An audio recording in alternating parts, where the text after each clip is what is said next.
Salam hangat untuk Anda, para penjelajah pengetahuan. Hari ini kita akan menyelami salah satu kisah penjelajahan antariksa yang paling heroik ya. Penuh kemenangan, misi wahana kembar Voyager. Betul sekali. Sumber kita kali ini adalah bab kemenangan Voyager dari karya klasik Carl Sagan, Pale Blue Dot. Sebuah buku yang luar biasa. Ya, sangat inspiratif. Bayangkan ya, sebuah mesin buatan tangan manusia, diluncurkan puluhan tahun lalu, sekarang ini melaju di luar batas planet terjauh yang kita kenal, sambil bawa pesan dari bumi menuju bintang-bintang. Itu dia kisah Voyager. Epic banget. Iya, epik tentang kecerdasan, ketahanan, dan tentu saja penemuan. Oke, mari kita bedah ini. Tentu. Mungkin sebagai gambaran awal nih, Voyager 1 dan 2 itu diluncurkan tahun 1977. Waktu itu, terus terang aja, sebagian besar wilayah luar tata surya itu masih, ya misteri besar lah. Belum banyak yang kita tahu ya saat itu. Belum. Makanya misi ini bukan sekedar perjalanan antariksa biasa. Ini lompatan fundamental dalam pemahaman kita tentang kosmos, tentang dunia-dunia lain yang ternyata, wah, beragam banget. Dan akhirnya, ya tentang posisi kita sendiri di alam semesta yang luas ini. Sebuah kemenangan eksplorasi damai, gitu. Mari kita mulai dari awal, dari peluncurannya. Voyager 1 dan 2 itu lepas landas Agustus dan September 1977. Sagan bilang mereka ini kapal yang membuka tata surya bagi umat manusia. Wah, keren ya julukannya. Keren banget. Merintis jalan buat misi-misi selanjutnya. Benar-benar pionir. Betul. Tapi yang menarik nih, ambisi awalnya kan sebenarnya lebih terbatas ya. Iya, betul. Mereka dirancang itu tujuan utamanya cuma buat menjelajahi Jupiter sama Saturnus aja. Kenapa gitu? Kok nggak langsung semua? Nah, itu dia. Karena keterbatasan anggaran NASA waktu itu, Jet Propulsion Laboratory atau JPL itu pusat riset NASA yang ngerancang dan ngendaliin banyak misi antar planet. Mereka cuma bisa jamin wahana sama instrumennya berfungsi sampai Saturnus. Oh, jadi setelah Saturnus itu untung-untungan ya? Bisa dibilang gitu. Apapun yang terjadi setelahnya itu dianggap bonus, nggak ada jaminan sama sekali. Tapi disinilah kecerdikan navigasinya mulai kelihatan. Mereka pakai teknik bantuan gravitasi atau gravity assist. Bisa tolong jelaskan sedikit gimana sih cara kerjanya? Oke, jadi gini, bayangin aja kita kayak melempar bola ke arah roda komedi putar yang lagi bergerak. Kan bolanya bakal terpental tuh dengan kecepatan dan arah yang beda. Ah, oke. Kebayang? Nah, Voyager melakukan hal mirip. Dia manfaatin medan gravitasi planet raksasa. Istilahnya, minjem sedikit momentum orbital planet buat ngambah kecepatannya dan ubah arahnya. Tanpa perlu bawa bahan bakar tambahan yang banyak banget. Jenius. Hemat energi banget dong. Banget. Dan Voyager 2 secara khusus manfaatin konfigurasi planet Jupiter, Saturnus, Uranus, Neptunus yang, wah, langka banget. Posisi sejajar gitu terakhir kali muncul pas zaman Presiden Thomas Jefferson. Kesempatan emas yang nggak boleh dilewatin. Jadi intinya kita nyolong sedikit energi dari planet raksasa itu, tapi mereka nggak berasa gitu ya? Tepat sekali. Efisiensinya luar biasa. Dampaknya ke planet pemberi bantuan itu minim banget, hampir nggak ada. Contohnya nih, pas lewat Jupiter, kecepatan Voyager nambah hampir 64.000 km per jam. Wow, kenceng banget. Ya, sementara Jupiter sendiri cuma melambat sedikit banget. Ada perhitungannya, posisi Jupiter 5 miliar tahun dari sekarang, itu cuma bakal geser sekitar 1 mm aja dari seharusnya kalau Voyager nggak pernah lewat. 1 milimeter dalam 5 miliar tahun. Gila, itu sih nggak ada artinya ya. Makanya, ini nunjukin betapa brilian dan efisiennya manuver ini. Bener-bener pinter.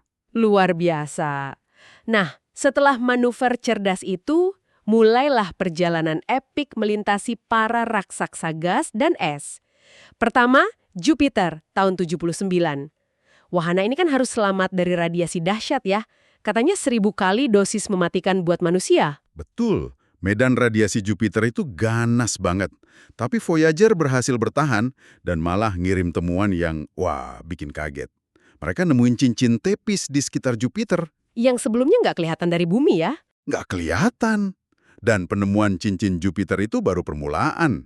Di bulan Io, salah satu bulan Jupiter, Voyager nemuin gunung berapi aktif pertama di luar bumi. Gunung berapi? Di bulan? Serius? Serius? Ini benar-benar ngubah cara kita mikir soal aktivitas geologis. Sebelumnya, kita kirakan cuma planet berbatu besar kayak bumi aja yang bisa punya gunung berapi aktif. Voyager nunjukin, bulan kecil pun bisa sangat dinamis secara geologis. Terus ada Europa juga kan, bulan es Jupiter lainnya. Nah, Europa ini menarik banget. Voyager ngirim gambar permukaan es yang retak-retak, kayak pecahan kaca gitu.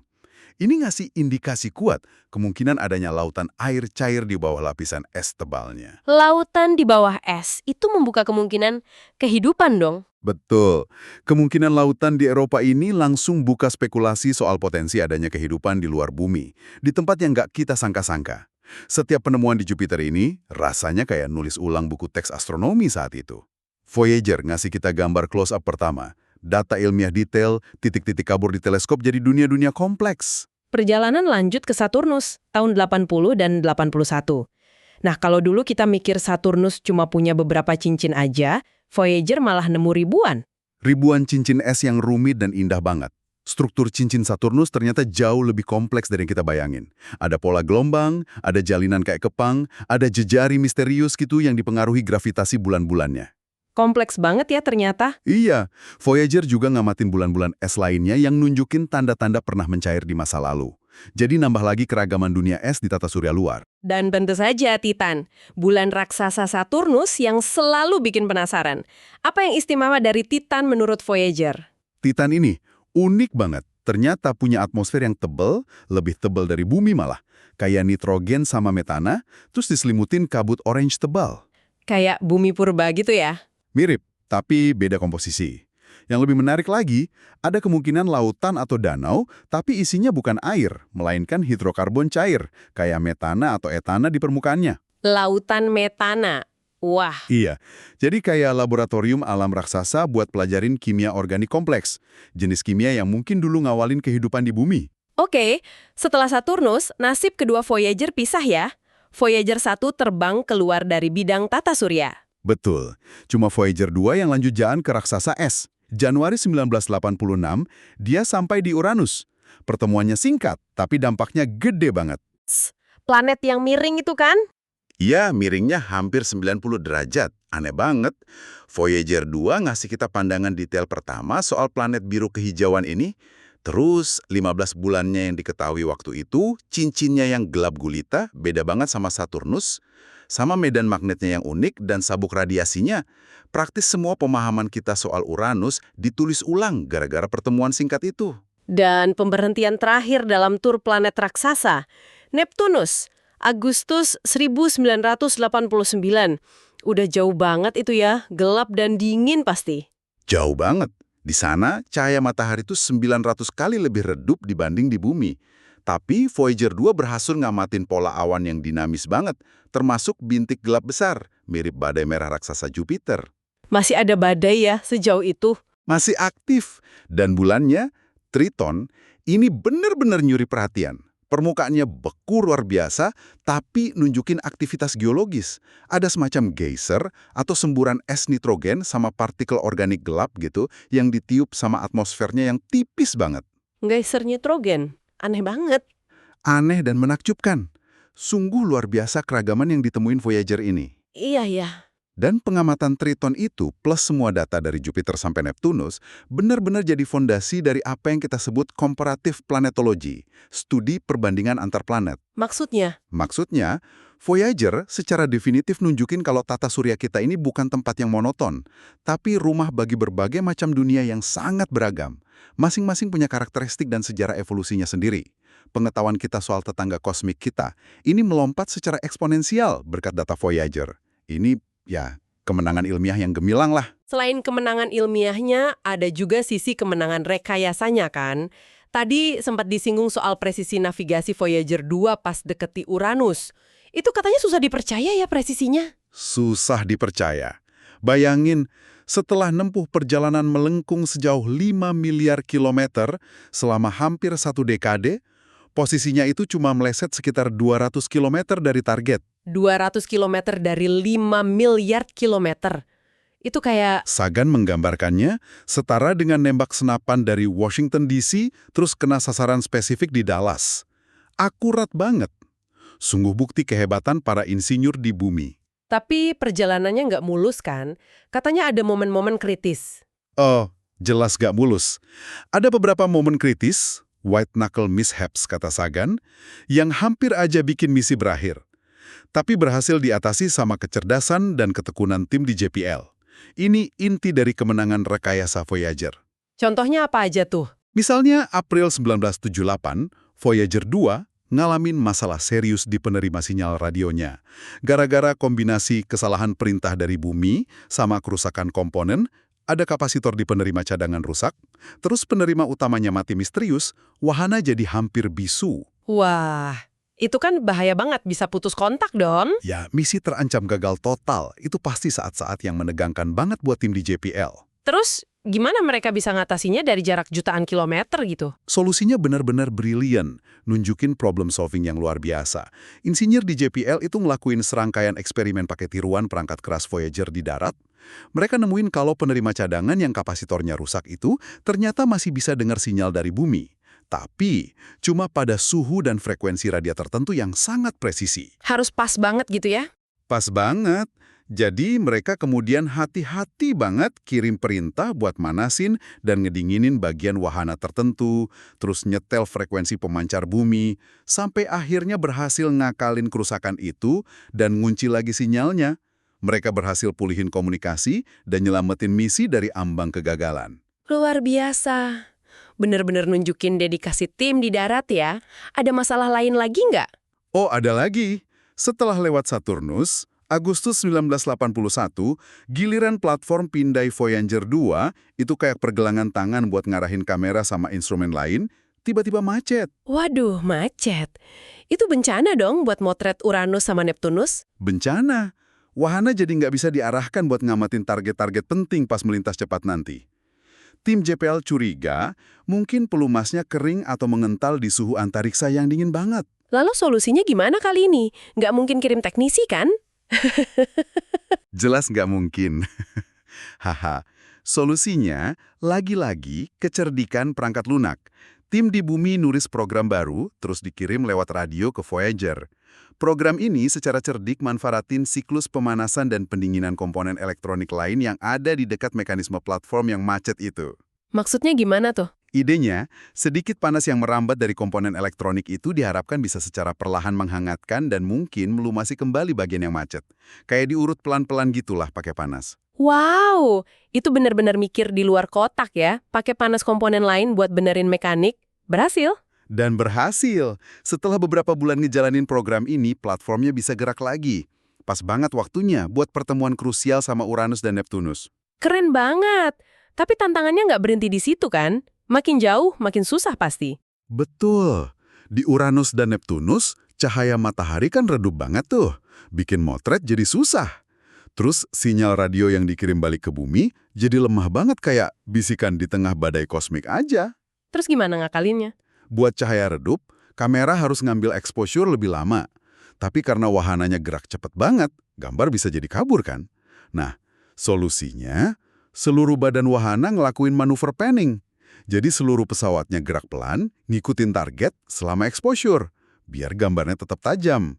Seluruh pesawatnya gerak buat motret? Gila. Iya, bahkan getaran super kecil dari pita perekam data di wahana aja harus dikompensasi pakai nyalain pendorong roket mini secara presisi, biar nggak goyang. Terus buat sinyal lemah, mereka kembangin teknik kompresi data yang lebih efisien, sama menggabungin beberapa teleskop radio raksasa di bumi, Deep Space Network, biar jadi kayak satu kuping raksasa. Jadi, sensitivitas penerimaan ini meningkat drastis. Jadi, mereka benar-benar harus ngotak-ngatik segalanya ya biar tetap dapat data bagus. Betul. Dan yang menarik di sini, hasil akhirnya justru berkat semua inovasi dan kerja keras ini, sistem pencitraan Voyager 2 malah kerja lebih baik dan ngasilin gambar lebih tajam di Uranus dan Neptunus yang jauh dan redup itu, dibanding pas di Jupiter atau Saturnus yang lebih dekat dan terang. Ini puncak kemenangan rekayasaan. Ini benar-benar sebuah penghormatan yang pantas buat para insinyur dan ilmuwan di JPL dan di seluruh dunia yang terlibat ya. Mereka pahlawan tanpa tanda jasa dari eksplorasi damai ini. Kayak kata Sagan, mereka nunjukin keunggulan sains dan teknik buat tujuan mulia, bukan perang. Nama-nama mereka harusnya terukir dalam sejarah, mungkin diabadikan di perangko sebagai simbol pencapaian manusia. Setuju banyak. Dedikasi mereka luar biasa. Sekarang mari kita geser ke dua warisan Voyager yang mungkin paling ikonik dan nyentuh sisi kemanusiaan kita. Pertama, foto Pale Blue Dot atau titik biru pucat. Bisa ceritain sedikit latar belakangnya? Bisa. Foto ini diambil Februari 1990. Itu atas permintaan khusus Carl Sagan. Waktu itu kan Voyager 1 udah jauh banget lewat orbit Neptunus. Misi utamanya udah kelar lah. Nah, Sagan ngebujuk NASA biar Voyager 1 muter kameranya sekali lagi. Lihat ke belakang, ke arah tata surya bagian dalam. Ke arah rumah. Tapi denger-denger nggak gampang ya buat dapat persetujuan itu. Bener. Ada penolakan dari sebagian tim misi. Mereka khawatir ngelihat ke arah matahari bisa ngerusak kamera. Ada juga argumen kalau foto itu nggak punya nilai ilmiah. Waktu juga mepet banget, karena teknisi kunci kamera mau segera dipindahin ke proyek lain atau diberhentiin karena potong anggaran. Wah, hampir nggak jadi dong. Hampir, tapi di saat-saat terakhir, administrator NASA waktu itu, Laksamana Richard Truly, yang ngerti visinya Sagan, turun tangan. Beliau secara pribadi merintahkan biar foto itu diambil. Syukurlah. Dan hasilnya adalah gambar yang kini melegenda itu ya. Bumi kita kelihatan cuma kayak satu titik cahaya biru pucat yang nyaris nggak kelihatan. Mengambang dalam seberkas cahaya matahari yang sebenarnya cuma artefak optik karena pantulan cahaya di lensa. Warna birunya dari laut dan langit, putihnya dari awan. Nah, disinilah bagian yang sangat menarik. Makna filosofisnya yang digali Sagan itu dalam banget. Itu rumah, itu kita. Dia ngingetin kita kalau di atas titik kecil itulah semua sejarah manusia terjadi. Semua kebahagiaan dan penderitaan. Semua agama dan ideologi. Semua pahlawan dan pengecut. Semua pencipta dan perusak peradaban. Semua raja dan petani. Semua pasangan jatuh cinta. Semua orang tua dan anak. Semua guru moral, politisi korup, superstar, pemimpin tertinggi, orang suci dan pendosa dalam sejarah spesies kita. Semua hidup di sana. Di sebutir debu yang melayang dalam seberkas sinar matahari. Merinding dengarnya. Sebuah perspektif yang benar-benar bikin kita rendah hati ya. Ngingetin betapa kecilnya panggung kita dan betapa seringnya kita keliru merasa begitu penting. Tepat. Gambar Pale Blue Dot ini visualisasi paling kuat dari konsep yang sering dibahas Sagan, penurunan posisi atau grid demotions. Gimana penemuan ilmiah dari Copernicus sampai Voyager secara konsisten nunjukin kalau kita ini nggak di pusat alam semesta. Dan mungkin nggak sepenting yang kita kira dalam skema kosmik yang agung. Foto ini pengingat soal kerapuhan planet kita dan pentingnya jaga satu sama lain di satu-satunya rumah yang kita kenal. Dalam banget maknanya. Nah, warisan ikonik kedua adalah Voyager Golden Record atau piringan emas Voyager, semacam pesan dalam botol gitu ya, yang diluncurin ke samudra kosmik. Apa tujuannya? Tujuannya ya sebagai kartu pos dari bumi, perwakilan dari planet kita dan peradaban kita yang ditujuin buat ya siapa tahu ada peradaban ekstraterestrial yang nemuin suatu hari nanti di masa depan yang jauh banget. Ini proyek yang juga dipimpin Carl Sagan. Apa aja sih isinya piringan emas itu? Piringan ini dari tembaga terus dilapis emas biar tahan lama dari debu dan radiasi antar bintang. Diharapin bisa tahan miliaran tahun. Isinya kaya banget. Ada 116 gambar digital, isinya pemandangan bumi, bentuk kehidupan, struktur ilmiah, macam-macam aspek budaya manusia. Gambarnya apa aja tuh contohnya? Ada gambar struktur DNA, anatomi manusia, pemandangan alam kayak Grand Canyon, gambar orang makan, kerja, olahraga, macam-macam pokoknya. Terus ada juga rekaman suara-suara bumi, mulai dari suara alam kayak angin, guntur, ombak, suara burung, paus, sampai suara detak jantung, tawa manusia, sampai tangisan bayi. Wah, lengkap banget ya. Ada musik sama salam juga kan? Iya, ada kompilasi musik yang luar biasa beragam dari berbagai budaya dan era. Mulai dari Bach, Beethoven, Mozart, sampai musik tradisional dari berbagai belahan dunia, kayak Peru, Cina, India, Afrika. Bahkan ada lagu rock and roll Chuck Berry, Johnny B. Good. Johnny B. Good dikirim ke luar angkasa. Keren! Keren kan? Ditambah lagi, ada salam singkat dalam 55 bahasa manusia kuno dan modern, termasuk bahasa Indonesia juga ada. Oh ya, salamnya gimana?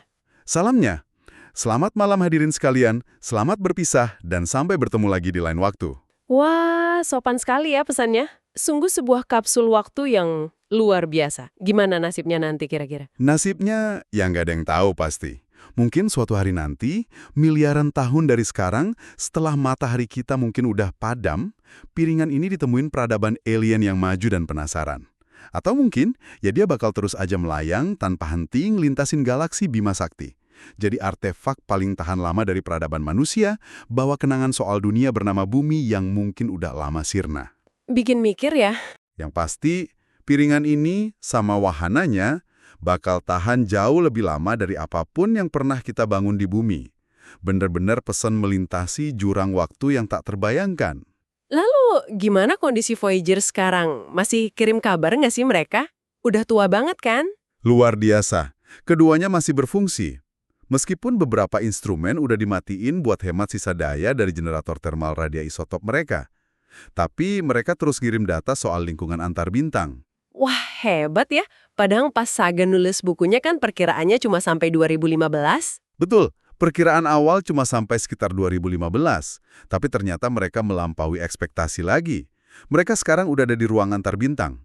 Udah lewat heliopause. Itu batas di mana pengaruh angin matahari berakhir dan medium antar bintang dimulai. Jadi bisa dibilang mereka udah ninggalin tata surya dong? Nah itu tergantung definisinya gimana.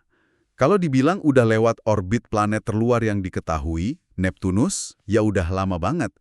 Kalau udah lewat heliopause dan masuk ruang antar bintang, ya Voyager 1 melintasinya sekitar tahun 2012. Terus disusul Voyager 2 beberapa tahun kemudian. Oke, tapi apa udah benar-benar lepas dari tarikan gravitasi matahari? Belum. Kalau itu sih masih butuh puluhan ribu tahun lagi sebelum mereka bisa dianggap benar-benar bebas. Menariknya nih, bahkan sejak tahun 1992, kedua Voyager udah deteksi sinyal radio misterius yang diduga dari zona turbulen dekat heliopause. Itu ngasih kita petunjuk awal soal batas tata surya kita, kira-kira 100 satuan astronomi, 100 kali jarak bumi matahari. Jadi, apa artinya semua ini? Apa warisan utama dari kemenangan Voyager ini buat kita? Warisan teknologinya jelas signifikan ya. Voyager itu pionir kemitraan antara robot sama manusia dalam eksplorasi jarak jauh. Robot ngerjain tugas berbahaya dan sulit di tempat jauh. Sementara manusia di bumi analisis data, mecahin masalah, bikin keputusan. Model ini penting banget buat eksplorasi masa depan. Baik di luar angkasa maupun di bumi. Misalnya buat nanganin bencana, eksplorasi laut dalam, atau manufaktur berbahaya. Dan yang sering dilupain, semua pencapaian luar biasa ini dicapai dengan biaya yang relatif kecil kan? Tepat sekali. Kalau dihitung dari peluncuran sampai pertemuan sama Neptunus, total biaya misi Voyager itu kurang dari 1 sen per orang Amerika per tahunnya. Murah banget kan untuk hasil sebesar ini? Murah banget kalau dibanding dampaknya. Jauh. Nilai penemuan ilmiah, inspirasi, dan perspektif yang diberikannya itu jauh melampaui biayanya. Voyager itu lambang kemenangan kecerdasan, ketekunan, dan semangat eksplorasi damai umat manusia. Dibangun lembaga pemerintah, kerjasama bareng akademisi, misi ini jauh melampaui semua ekspektasi awal. Suruh sebuah kisah yang menginspirasi ya. Iya, Voyager nunjukin kemampuan terbaik spesies kita, pas kita kerjasama, didorong rasa ingin tahu yang murni soal alam semesta. Bukan karena konflik atau keserakahan. Ini pengingat abadi soal potensi luar biasa yang kita punya pas kita ngarahin pandangan ke langit. Kita baru saja menuntaskan penjelajahan mendalam kita tentang kisah kemenangan Voyager, sebuah saga yang merangkum kehebatan teknologi, keajaiban penemuan ilmiah, dan juga pergeseran perspektif kosmik kita ya, mulai dari ngatasin kerusakan teknis yang ngancam misi di antariksa sana, sampai ngirim potret bumi yang begitu merendahkan hati dan pesan harapan ababi ke bintang-bintang. Voyager memang ngasih kita lebih dari sekedar data sama gambar sih. Dia ngasih kita perspektif. Perspektif soal tempat kita yang kecil, tapi ya, sangat berharga di alam semesta yang luas dan menakjubkan ini. Dan juga perspektif soal pencapaian luar biasa yang bisa kita raih sebagai spesies kalau rasa ingin tahu dan kecerdasan jadi panduan tindakan kita. Benar sekali. Hal ini tentu bikin kita mikir ya. Pencapaian luar biasa apa lagi yang nunggu di depan sana kalau kita terus menjelajah dengan semangat yang sama kayak gini? Sebagai penutup nih, sebuah pemikiran untuk Anda bawa pulang. Voyager Golden Record itu kan kapsul waktu yang dikurasi hati-hati banget buat mewakili bumi dan kemanusiaan tahun 1977. Nah, kalau Anda hari ini, di abad ke-21 yang penuh gejolak tapi juga kemajuan ini, punya kesempatan buat ngirim pesan serupa ke kedalaman kosmos, pesan inti apa sih yang ingin Anda sampaikan tentang kemanusiaan saat ini? Apa esensi peradaban kita yang ingin Anda abadikan untuk keabadian? Coba direnungkan. Pertanyaan yang menarik. Terima kasih telah menyertai kami dalam penjelajahan kali ini. Sampai jumpa di penjelajahan pengetahuan berikutnya.